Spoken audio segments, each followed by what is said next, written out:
Buenas tardes, ingeniero. Buenas tardes a todos. Bueno, vamos a continuar con nuestro tema número 1, recordándole de que tienen que entrar a tiempo porque del registro que lleve yo, de los que entren a tiempo, obviamente va a haber mayor consideración al momento de tomar decisiones sobre las notas. Entonces, es bueno que tomen en cuenta este detalle de ingresar a tiempo. ¿Qué quiero decir con esto? El día de mañana, cuando yo tenga que decidir entre un 48, 49 de repente, y ustedes no me han asistido regularmente, no lo voy a ayudar. Pero si ustedes han asistido regularmente, obviamente que hay consideraciones para poder hacerlo. Entonces, les encargo, el que esté interesado en aprender y aprobar la materia, tiene que entrar a tiempo. ¿Ya? Eso como una reflexión para el día de la calificación final. Bueno, continuemos entonces. El día de ayer habíamos visto que había un peralte teórico o un peralte de referencia, ¿no? Y luego un peralte práctico ya de diseño que estaba alrededor de los 2/3 del peralte teórico. Y finalmente, si queremos apegarnos a la norma, el peralte de diseño que podamos obtener tendría que estar entre estos valores, ¿no? Si hacemos un diseño bueno, ¿no? Entonces, es importante que ustedes tomen en cuenta estas dos fórmulas, de las cuales también ya le he dado alguna tarea, ¿no? Pero el peralte de diseño que ustedes obtengan tendría que estar entre estos dos valores o este rango de valores que está normado, ¿no? Eso como aclaración de la anterior clase, del día de ayer. Vamos a ver ahora cuáles son los elementos que componen la estructura de un ferrocarril. Primeramente, veamos qué es la superestructura y qué es la infraestructura. Aquí dice la infraestructura son todas las obras de arte, de fábrica necesarias para el establecimiento de la superficie sobre la cual se asienta la vía. ¿Qué quiere decir eso? ¿Cuál es la infraestructura en un ferrocarril? La infraestructura viene a ser todo lo que es alcantarilla, puente, obras de arte y el terraplén que se pueda levantar, ¿no? En los lugares donde sea necesario hacer el terraplén, ¿no? Eso viene a ser la infraestructura. Vamos a ver un poquito, aclarar qué es un terraplén. ¿Quién me puede decir? ¿Un relleno, ingeniero? Ya es un relleno para alcanzar una determinada cota de diseño, ¿no? Ese es un terraplén. Pero necesariamente es un relleno, un terraplén, o puede no ser relleno.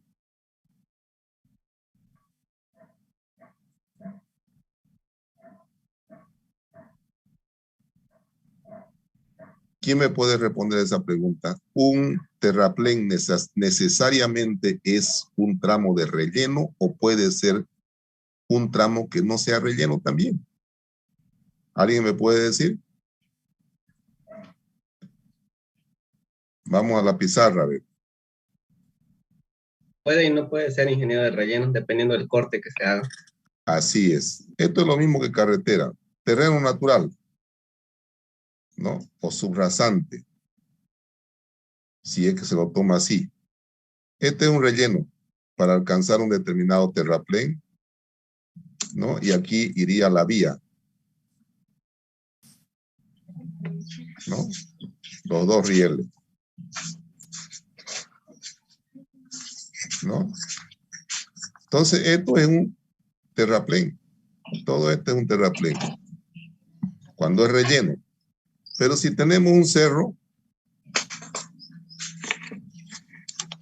o si yo tengo que cortar más bien, cortar aquí y de repente hacer esto, saco esto, y este viene a ser mi terraplén, ¿no? Y aquí coloco la vía. ¿no? ¿Se dan cuenta o no? ¿No? Entonces, por aquí puede ser mi ferrocarril. Entonces, un terraplén no necesariamente viene a ser en relleno. También puede ser en corte, como en el caso de este cerro que estamos cortando y estamos formando nuestro terraplén. ¿No? Entonces, este es terraplén en corte y este es terraplén en relleno. No sé si me dejo entender.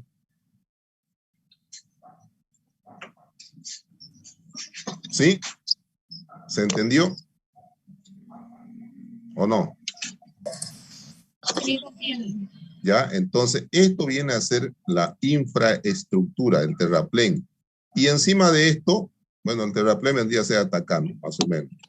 Encima de esto viene a ser ya el balasto y subbalasto para recibir la riel. Y esa viene a ser la superestructura juntamente con la riel. Entonces, el terraplén y todas las obras de arte que puedan tener aquí, alcantarilla, puente y otra obra de arte que pueda haber, esa es la infraestructura. Y la superestructura es a partir del subbalasto, balasto y la riel, ¿no? Eso vendría a ser la superestructura. ¿Ya? ¿Están de acuerdo o no? ¿Se entiende o no? Ya. ¿Entiendes? Entonces, eso viene a ser la infraestructura y la superestructura. Nuevamente reiterando, infraestructura es todo lo que es puentes, alcantarilla y terraplén. Superestructura, subbalasto, balasto y vía por la riel. ¿Ya? Entonces, esas son la infraestructura y la superestructura. ¿Qué es la riel? Se llama riel a las barras de acero que se asientan sobre los durmientes. Esta es una riel que consta de una cabeza, alma y el patín, ¿no? Entonces, ese viene a ser los componentes de una riel. Un momento, por favor, ¿ya?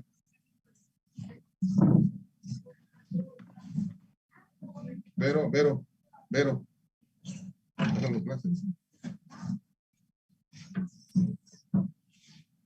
Ya, entonces, esta es una sección tipo de riel.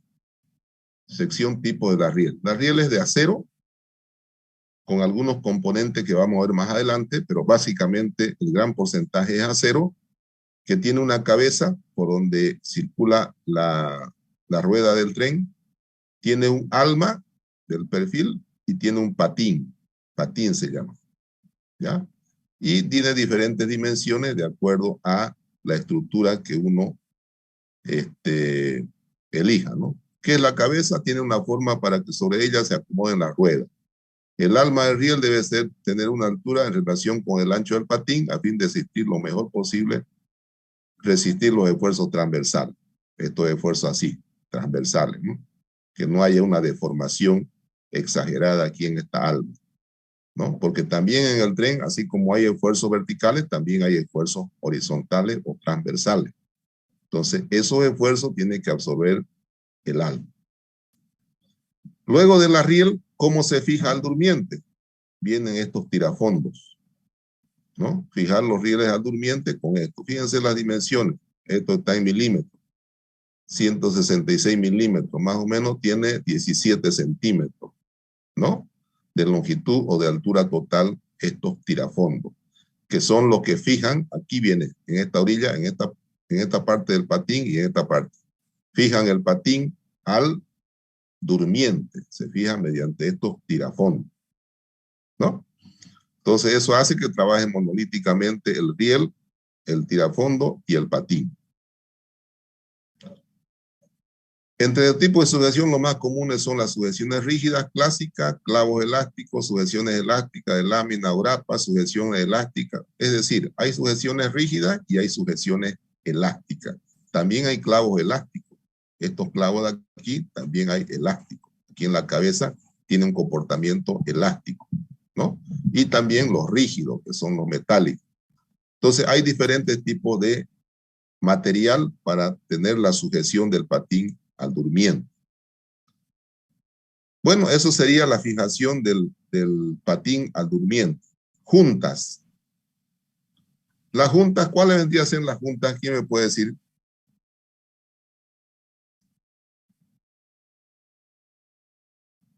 ¿Quién me puede decir cuáles son las juntas? Sería entre las barras de acero. Creo que la Así barra es. trae solo 3 metros. Sí. No tiene 3 metros. ¿Cuánto tiene una riel? ¿O entre cuánto oscila la longitud de una riel?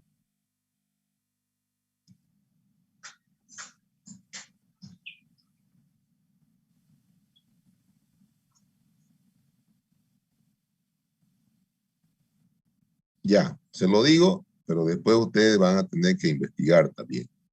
Las riel generalmente están entre 12 y 15 metros. Eso mide una riel, una riel para una vía, de 12 a 15 metros.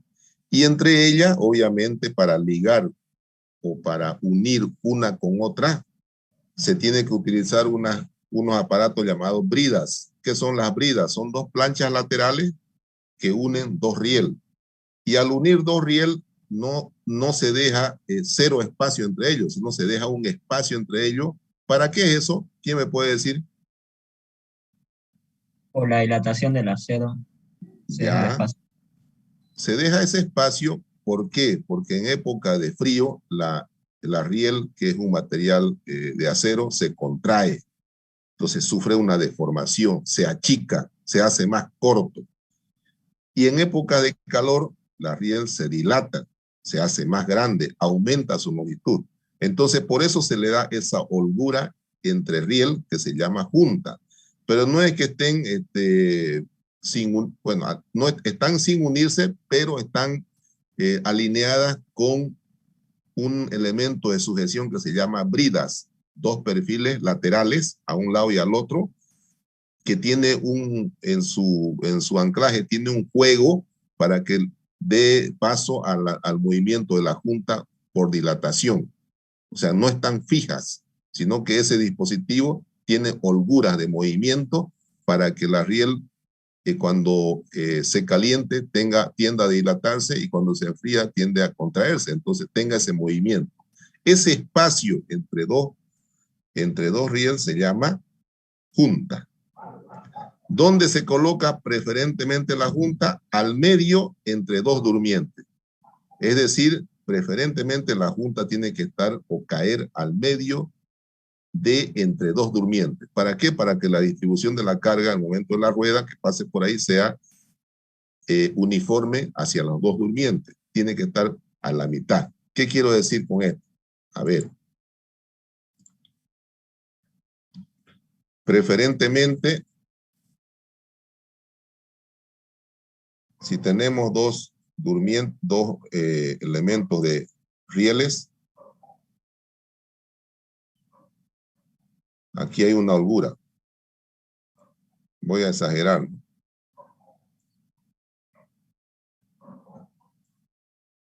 Entonces, aquí en esta holgura o esta junta viene ligada con una plancha o perfiles llamados bridas.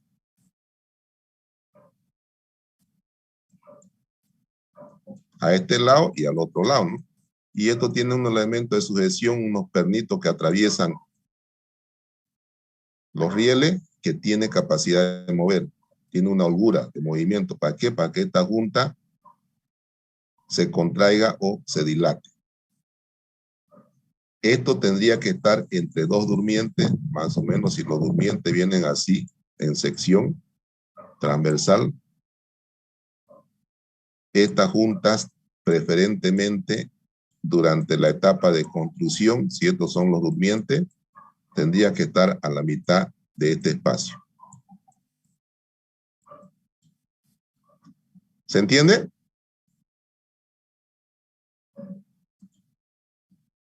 ¿Se entiende, jóvenes? Sí, ingeniero. Ya, entonces eso es muy importante que ustedes puedan entender. La junta hay que tratarla o tratar constructivamente de que caigan al medio entre dos durmientes. ¿A qué es igual la junta? L de 3 rieles sobre 3 menos L de 3 rieles menos delta T sobre 80. A eso es igual una junta para calcularla.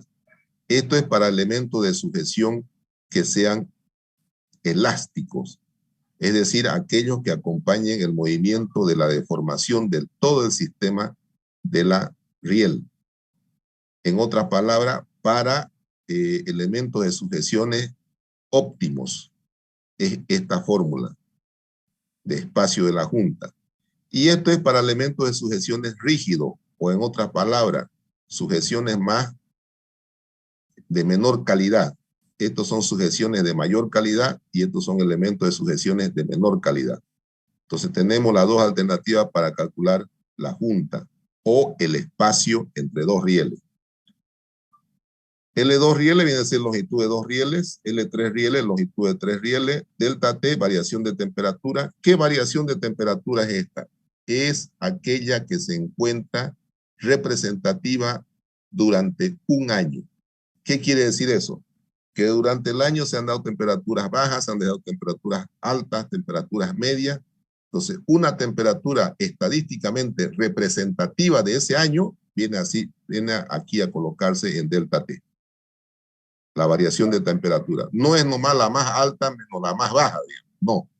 Viene a ser una alta equivalente menos una baja equivalente. Eso estadísticamente se logra. Entonces, ese dato viene acá. ¿Se ha entendido o no?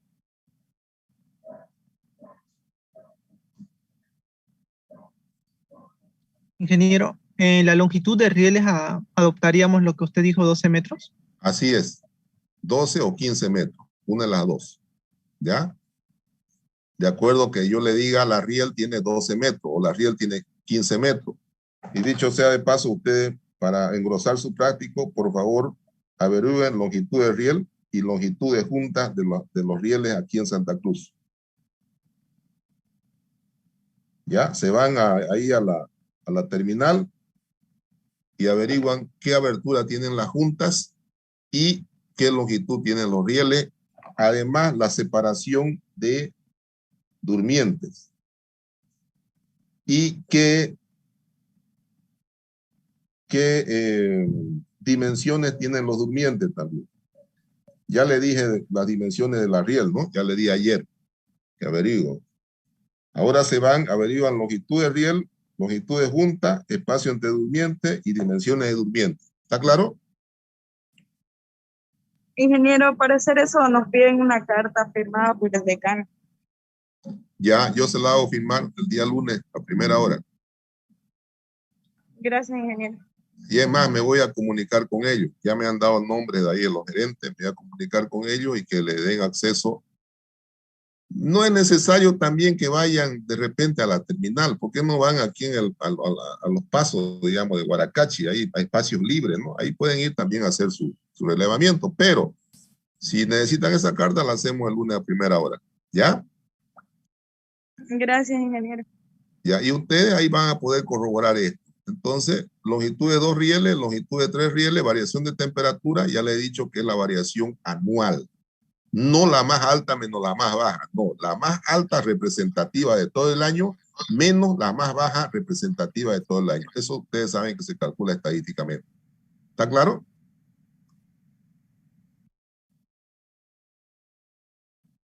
¿Quedó claro, jóvenes, o no?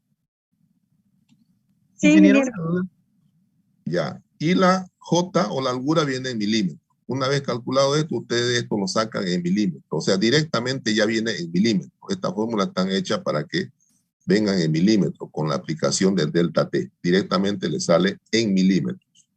¿Ya? Entonces, de esa manera se calcula cuando las juntas tienen el sistema de rieles tienen elementos de sujeción óptimo o cuando tienen elementos de sujeción un poco más menos óptimo, digamos, ¿no? Esa es la alternativa B. Esta es la alternativa A, la alternativa B. Bueno, vámonos ahora a la naturaleza y vida del riel. La vida del riel depende de su desgaste y de la rotura, dice. Estas son debidas además de la calidad, la composición química, etcétera, etcétera.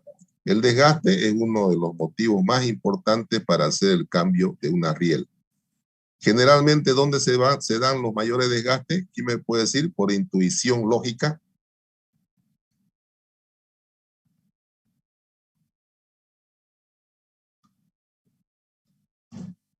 Por intuición lógica, ¿dónde se darían los mayores desgastes de las vías, de los rieles?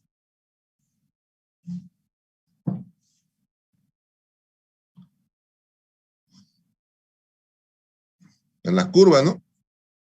Ahí choca la pestaña del riel con la parte interna o externa de la vía, ¿no? ¿Sí o no? ¿Sí? Sí, ingeniero, así sería. Entonces ahí se darían los mayores desgastes, ¿no? En las partes curvas. Y ahí seguramente ahí van a ser los mayores mantenimientos. ¿Cuál es la composición de la riel? Sabemos que es de acero. Antiguamente, cuando recién empezó el ferrocarril como sistema de transporte, las rieles eran de fierro, ¿no? Hoy en día, todos los rieles son de acero. Y aparte del acero, tienen estas composiciones.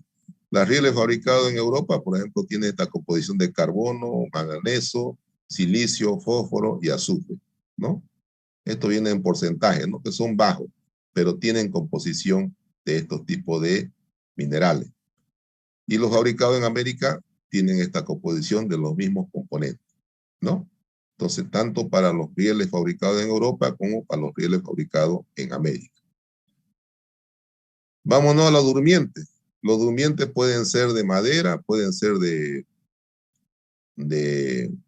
hormigón, ¿no? Armado, de madera, hormigón simple, o pueden ser de perfiles metálicos, ¿no? Aquí tenemos algunas secciones. Si el hormigón el durmiente es de hormigón, por ejemplo, ahí tenemos unas secciones con sus diferentes dimensiones. Estas secciones están en milímetros, ¿no? Tanto la altura y el ancho, estas son secciones transversales, ¿no?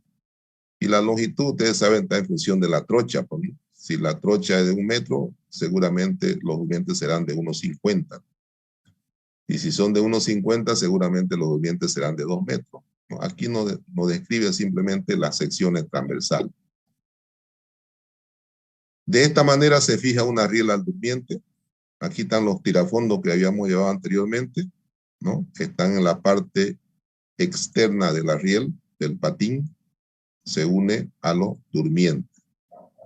Y aquí tenemos los durmientes de madera, ¿no? Que son los que se utilizan en nuestro país. ¿Cuáles serían para ustedes así a simple vista los durmientes más económicos y por qué?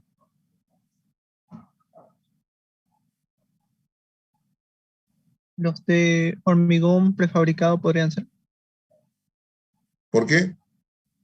porque actualmente la madera está bastante cara y está escaseando y están optando por este tipo de método de construcción para durmientes.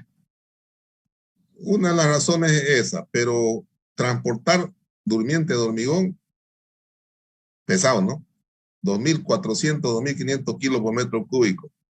La madera llegará a los 1.600, 1.500 por metro cúbico. Entonces el transporte se encarece. Había que hacer costo, ¿no? En su momento voy a hacer un costo comparativo, a ver, ¿no? Pero definitivamente está entre la madera y el hormigón. Los perfiles metálicos son muy caros, ¿no? Entonces, por eso seguramente en nuestro país es de madera, ¿no? Son generalmente madera de cuchi, los que se emplean en la utilización de durmientes, ¿no? Entonces, pero pueden ser perfiles metálicos, pueden ser de madera o pueden ser de hormigón. Aquí tenemos algunos tipos de metálicos, ¿no? Con dimensiones también, fíjense, esta es la forma. Aquí tenemos de hormigón con sus elementos de sujeción de la vía, ¿no? También son utilizados y la disposición de cómo se hacen en obra, ¿no? Entonces los durmientes pueden ser metálicos, pueden ser de hormigón o pueden ser de madera. En su momento seguramente han evaluado aquí en nuestro país y los durmientes son de madera. ¿Qué separación hay entre durmientes? Eso me lo van a traer también como tarea. ¿no? ¿Qué separación hay entre durmientes y por qué? Aquí está la explicación.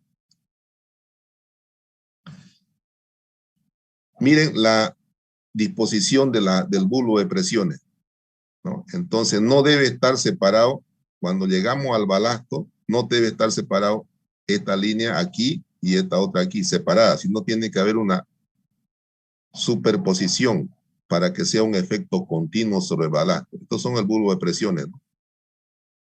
De cada, aquí está la riel pasando y obviamente aquí había un peso de la llanta dinámico y estático, ¿no? Y genera este bulbo de presiones.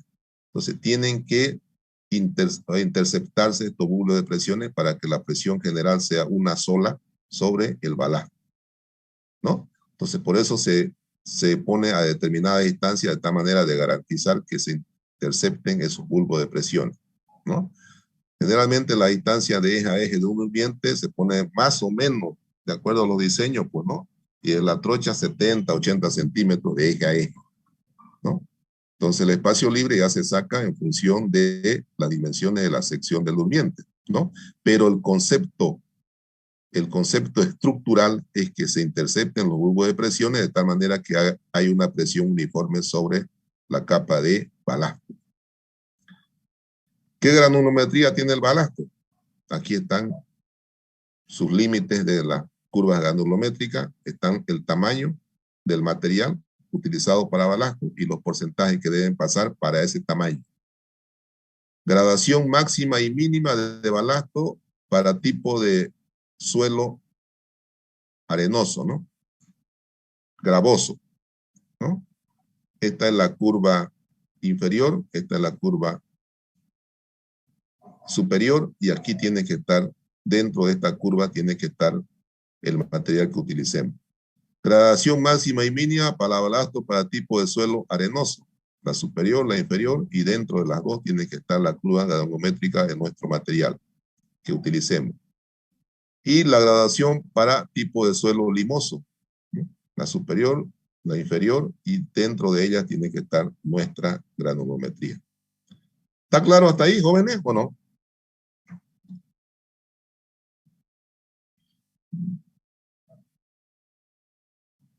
Sí, ingeniero, está claro.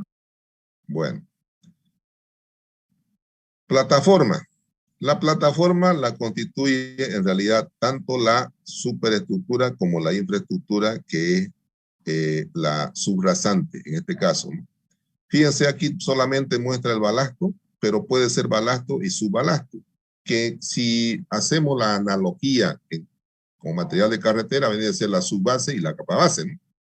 Entonces, pero en ferrocarriles es balasto, la parte de arriba, y subbalasto, la parte de abajo.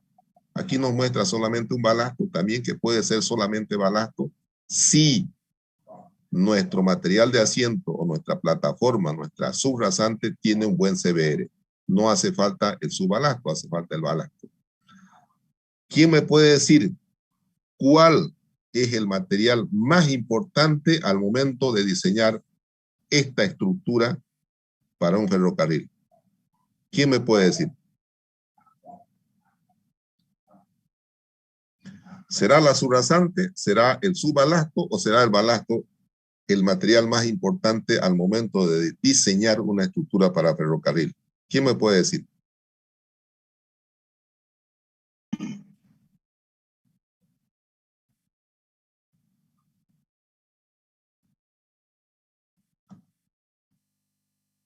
La plataforma. Claro, pero la plataforma que se llama subrasante, ¿no?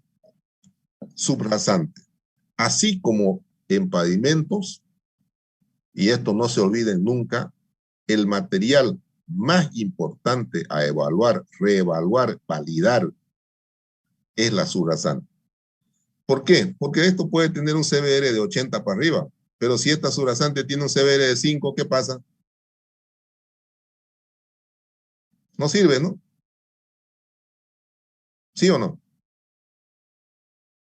Si tenemos un CBR altísimo para este balasto, o para el subbalasto, arriba de 80, por decir, y esto tiene, la plataforma tiene, o la subrasante tiene un CBR de 5, no me sirve de nada.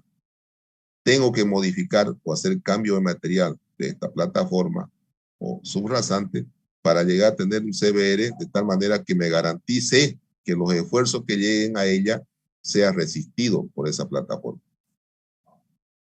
Por experiencia, generalmente una subrasante tiene que tener CBR arriba de 15, arriba de 20, para que los esfuerzos que lleguen disminuidos ya a la subrasante sean absorbidas por ella.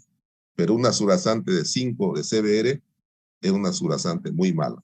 Entonces, generalmente la subrasante tiene que tener arriba de 15, de 20 de CBR. 15-20% de CBR. Entonces, eso tome muy en cuenta. En cualquier diseño de una estructura vial o una estructura de carretera, la subrasante es el material más importante a ser evaluado. ¿Ya? Y en este caso hay un detalle adicional para ferrocarriles. Si bien para carretera la subrasante es horizontal, en ferrocarriles la subrasante tenemos que hacerla con una cierta inclinación, ¿no? Que es el orden del 1 al 2% generalmente. ¿Para qué es eso? ¿Quién me puede decir? ¿O para qué sería? En este caso, fíjense, tenemos una inclinación transversal. Aquí tenemos 2 pendientes. Aquí se le ha hecho 2 pendientes. ¿Para qué es eso? Para que filtre el agua. Para que drene el agua. Para que drene. O sea, ustedes saben que el balasto y subbalasto son material gravoso. Por lo tanto, tiene vacío. Entonces, ahí va a entrar agua. Esa agua que entre, que tenga la capacidad de drenar a través de la plataforma o subrasante. Obviamente, esa plataforma y subrasante tiene que ser bien compactada, ¿no? Pongan como tarea compactación de balasto. ¿Qué métodos utilizan para compactar el balasto y cuáles son los parámetros que se maneja en porcentaje de CBR? ¿Ya? Y para la plataforma también. Plataforma, manejar cuánto de CBR mínimo se tiene que tener. Esos 2 datos, ¿ya? Eso lo pueden sacar de internet, pero ustedes tienen que manejar eso bien. Eso también como tarea. Lo voy a hacer trabajar un poco, pero van a aprender algo. Entonces, es muy importante ustedes cuando hagan el diseño, cuiden este aspecto, este detalle. La plataforma o subrasante tiene que tener una pendiente. ¿De cuánto? A 1 a 2%. Y pueden hacerlo de este modo, sección completa o sección compartida, como esta. Entonces, ese es un detalle adicional que se hace diferente a un diseño de carretera. ¿Quedó claro? Sí, ingeniero, quedó claro. Bueno, vámonos ahora a los aparatos de vía. Algunos aparatos importantes son estos, ¿no? Que se llama agujas. ¿Para qué? Esto es para cambio de dirección del tren, ¿no? Ustedes han visto en los cambios de direcciones donde hay una palanca. En el caso nuestro es una palanca mecánica. En otros países ya son hidráulicas para hacer el cambio, ¿no? El tren viene acá o se viene para este lado o se viene para este otro lado. Entonces son cambios de vía, agujas se llama. En este caso, aparato de sapo también se lo llama así, ¿no? Entonces, para cambios de vía, ya vamos a ver más adelante detalles. Características del sistema ferroviario, tenemos 2 redes, red andina y red oriental, que es la nuestra, que es la red oriental es la compuesta de aquí a Quijarro y de aquí a Yacuiba. La red oriental tiene 1.377 kilómetros, la andina, que básicamente es la parte de Oruro, La Paz y Potosí, 2.275 kilómetros. Es decir, que es más larga que la que tenemos nosotros acá. Total, hay 3.652 kilómetros de red ferroviaria en Bolivia, ¿no? Y así otros aspectos relacionados con otros países vecinos, ¿no? De las vías férreas que nos unen a ellos. Entonces, un cuadro de detalle. Y finalmente tenemos en el mapa de Bolivia la red fundamental de ferrocarriles, que recorre esos espacios dentro de nuestro territorio. Vehículo tractivo, el vehículo que hace el remolque de todo un sistema de vagones, es la locomotora, que puede ser de este tipo a vapor, que puede ser de este tipo que es eléctrico, o que puede ser de este tipo que es a diésel. Esta es la máquina que tenemos en Bolivia, ¿no? Son máquinas a diésel, estos tipos de vagones. ¿Cuántos ejes tiene una locomotora? ¿Quién se ha puesto a mirar a una locomotora? ¿Cuántos ejes tiene?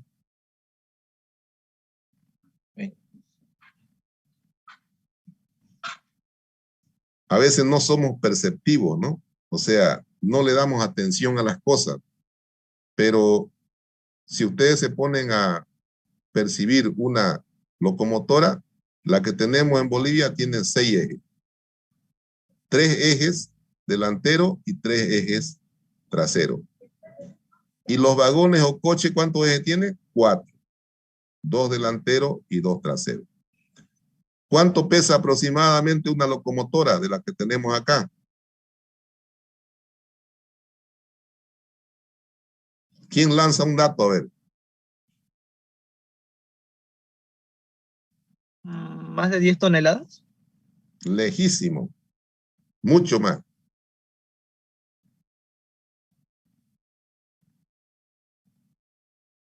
Esta locomotora está alrededor de los 100 toneladas. Y los vagones cargados, no los coches de pasajeros, los vagones cargados alrededor de los 80 toneladas. Entonces, esos 100 toneladas se reparten entre 6 ejes. Y con esos pesos sobre eje es lo que se diseña el sistema vial, ¿no? Con los pesos que llevan a los ejes de la locomotora y a los ejes de los vagones, ¿no? Los pesos de los ejes son los que se toman en cuenta. Entonces, el peso de una locomotora está alrededor de 100 toneladas y el peso de un vagón cargado está alrededor de los 80 toneladas. Y eso se reparte entre los ejes que tengan cada uno de ellos. Aquí un esquema más o menos longitudinal. Aquí tiene 2. Esto sería un vagón, 2 y 2, 4 ejes, y esta sería una locomotora con 6 ejes, ¿no? Fíjense aquí, 1, 2, 3. Y allá atrás, 1, 2, 3. Igual esta, 3 ejes, 3 ejes, ¿no? Básicamente, esos jóvenes es el primer tema. ¿Se ha entendido o hay alguna duda? Preguntas.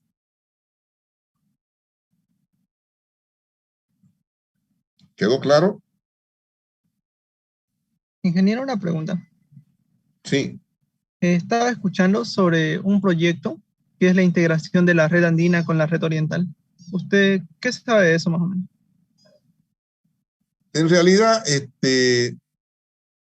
había ese proyecto, pero era más que todo por la exportación hacia esos lados del Butún, ¿no?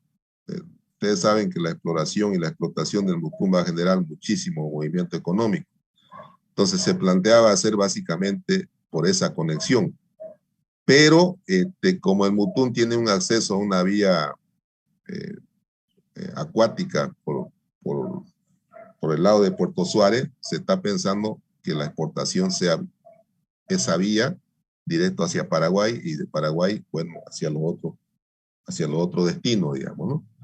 Pero eso era la intención. No sé el avance actual que hará, pero la intención era esa, ¿no? Ya, ingeniero. ¿Alguna otra pregunta?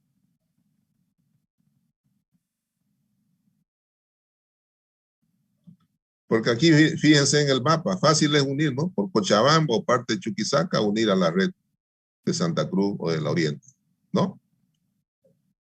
O aquí también se podía unir con la parte de Chuquisaca y Oruro, ¿no? Se puede, pero eso es cuando hay un interés económico que pueda justificar la inversión. Porque ustedes saben que una inversión de ferrocarril es bien fuerte, ¿no? Entonces, tiene que haber de por medio una justificación que sea totalmente factible para que se proceda a hacer eso. ¿Alguna otra pregunta?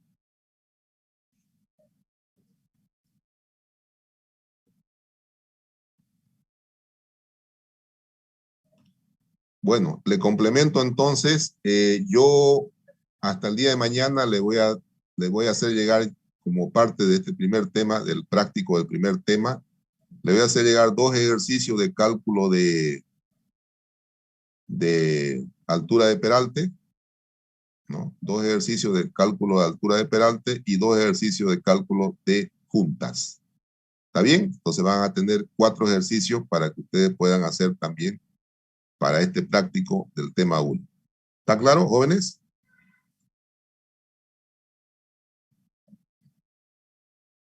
Ya, mañana yo le hago llegar al grupo esos 2 problemas de cada uno y conjuntamente la tarea que tienen, ya les he dado a conocer, ustedes ya tienen que estar elaborando el primer práctico, el primer tema. ¿Está claro? Ok, eso es por ahora, jóvenes. No vamos a pasar clases los sábados porque ustedes saben que yo tengo recargada labor en la universidad y por lo menos esos días me dedico a mis hijos, a mi familia, ¿no?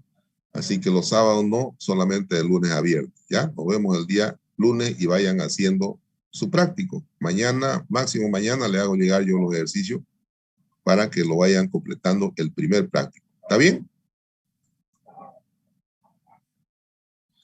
Ok.